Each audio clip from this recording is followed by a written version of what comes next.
Hello, week 5, Word on the Street. Paramedic Bolter here with Purvis to ask him some questions about strategic planning. So, Mr. Purvis, what is something that you think our agency is going to accomplish this year? I don't think we're going to accomplish anything this year. I think the coronavirus really threw us in the mud. So the accomplishment for this year might be getting back on track from being completely derailed from all the coronavirus Sounds accurate. loop. What about the next 3 years? Is there anything that you think we're going to accomplish in that time frame? I think in the next 3 years they might finally get the service we just opened up straightened out. The Over Baptist Louisville. Baptist Louisville and Henry County combined under the Baptist umbrella. That's fair. What about the next 5 years? Is there anything that you think? I don't have any idea what's going to happen to this place 5 years from now. No idea. Do you plan to be here in 5 years? No. Go with that. Where do you plan to be in 5 years? Anywhere else. Anywhere else? Why is that? Well, I can get a $10,000 raise going anywhere else. Boom. Plus There you go. benefits and all that other good stuff. Go where the money is. Yeah.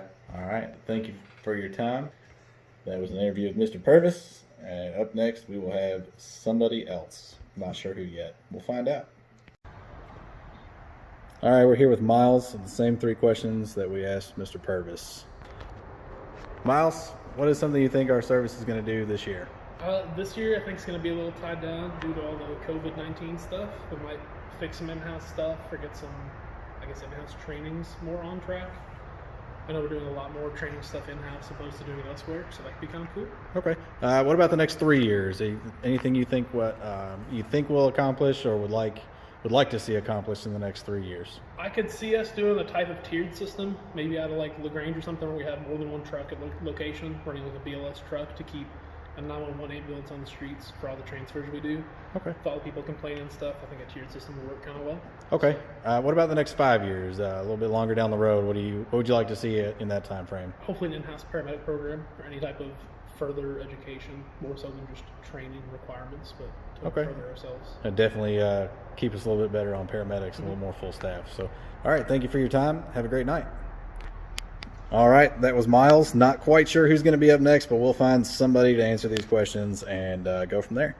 All right, we're here with our final employee interview. We're here with David Dvorak, and we're going to ask David the same questions you have already heard the answers to twice. We're going to see if his answers are any different.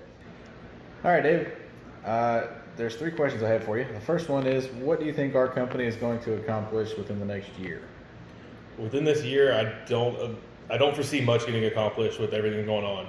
We've had 3 mergers, or we've taken over 2 other different companies, and we've had the COVID kind of take up a lot of resources. So I don't foresee anything getting done this year. So it's maybe going back to normal.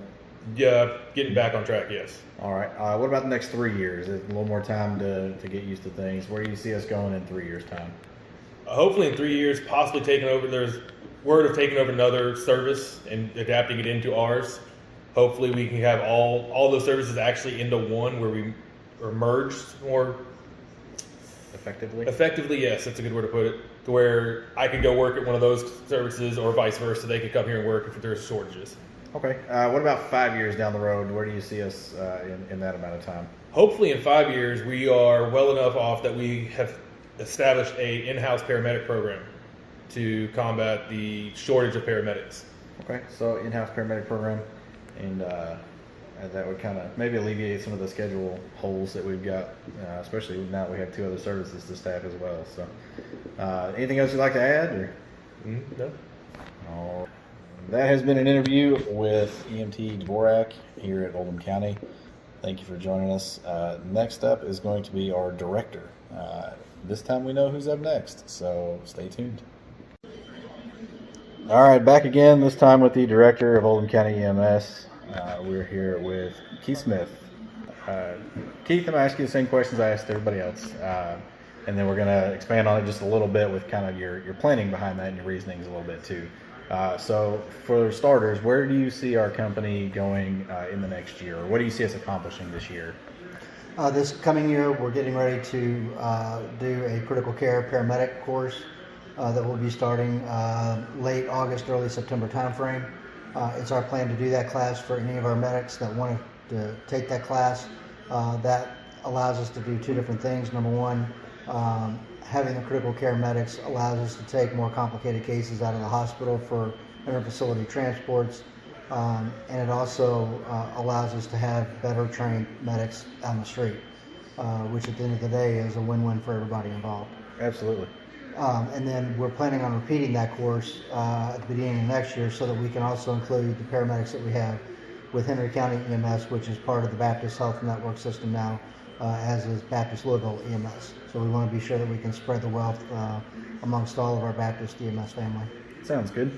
So that'll be a busy first year. What do you think about the next 3 years? About a 3-year window? How do you see us proceeding Sure. with that? We just did our reaccreditation with CAS, the Commission on Accreditation of Ambulance Services, last year. So in the next 3 years, we'll be due for our reaccreditation visit again. I'm a firm believer in what CAS stands for and the reasons for keeping CAS accreditation, but I also see us doing the newly released Joint Commission accreditation for ambulance services. In my mind, being able to do these accreditations shows the taxpayers of the different agencies that we are being good stewards with their finances, and it gives the department, quite honestly, a little bit of bragging rights to be able to say that we're in the top 1 or 2% of the state. As of right now, there's only 3 services that are CAS accredited in Kentucky. It's us, Madison County EMS, and Medical Center out of Bowling Green. So it's kind of a good feeling knowing that we're able to meet their standards and do so in a proficient way. Have we? Is this our second accreditation with CAS? We got our initial accreditation, which was a 3-year accreditation. We did that with no deficiencies. We just did our reaccreditation in 2018, and when they came into the outbrief, they ranked us within the top 5% of EMS services nationwide, which that warmed me more than anything to be able to hear that our people are doing that good of a job. So top 1%'s the goal on the third go round. Certainly, as high as we can go. Yeah, very, very ambitious. The best we can do. But it's all about supporting our people and supporting the community, because they're paying their tax money for us to be able to provide a quality product. Absolutely. And that's what we're going to do. All right. So that covers the next 3 years. What about our 5-year plan? What do you see happening in that time frame? The next 5 years, I don't think the paramedic shortage in Kentucky is going to get any better. Quite honestly, I see it getting worse. And with the expansion of EMS that we just went through with Jefferson County, quite honestly, depleted a lot of the available paramedics that were in the system. So we're going to have to either find a way to grow our own paramedics internally, or we're going to have to be able to come up with a way of supporting one of the educational institutions out in the community to where we can streamline our employees to be able to do those courses, help them out financially so that they can do the courses and not have to necessarily worry about where they're going to get the money to be able to do it. And then also be sure to support them with the hospital time, the clinical time they have to do, along with the ride-along time that they have to do. Lord knows that medic students already have a hard enough time finding clinical sites. Anything we can do to lessen that stress on them, we want to be sure to do that. Well, I know through my paramedic course, I was able to do my ride time and clinicals with Baptist facilities, and it was helpful. I know you're instrumental in setting most of that up for me, so that was beneficial. Great, I hear that. So now that we've covered those a little bit, since you are maybe not the money man, but you have the plan and you know where this is all headed and how to get it accomplished, how did you decide that these were the paths that you wanted to take in our service and get us down the road? That's a great question. Each year before I go to the board of directors and say, this is how much money we're planning on bringing in, this is how much we have to set aside for business operations, and how much money we have left for growth, I have to evaluate where we're currently at.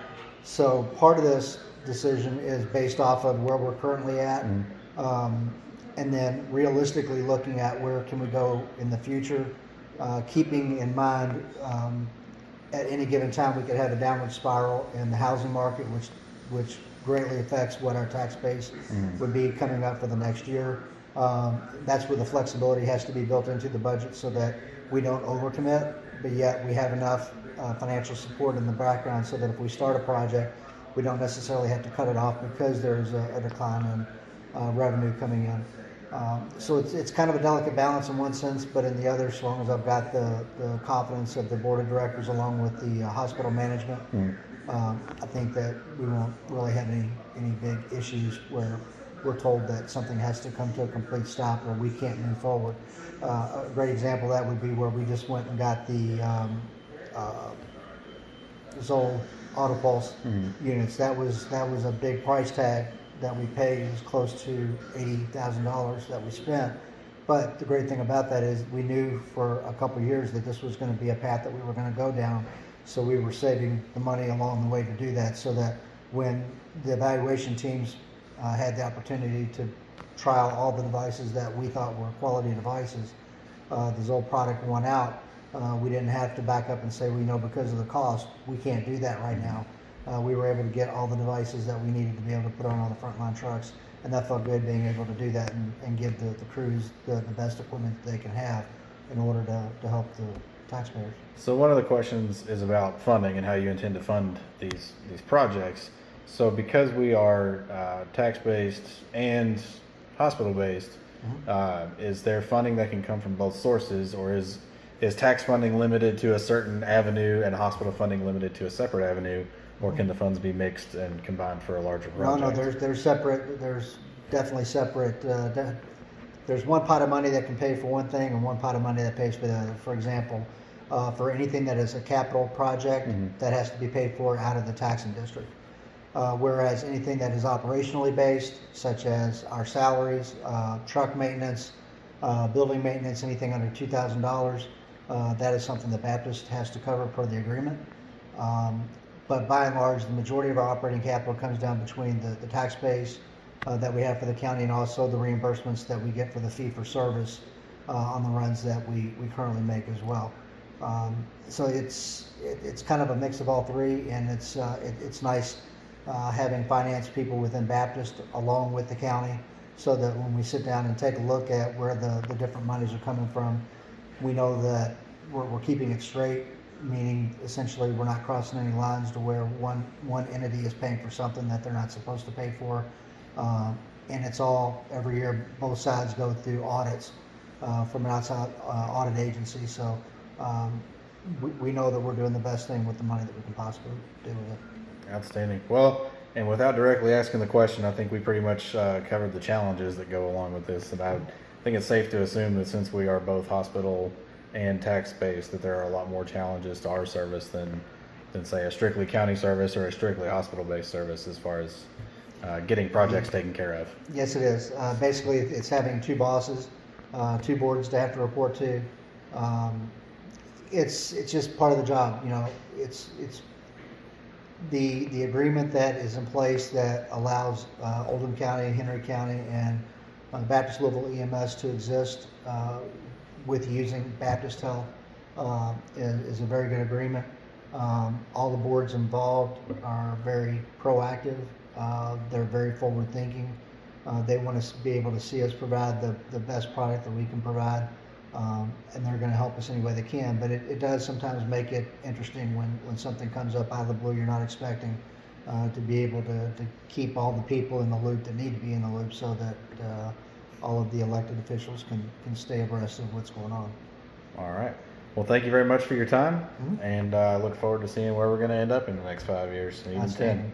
So thank you.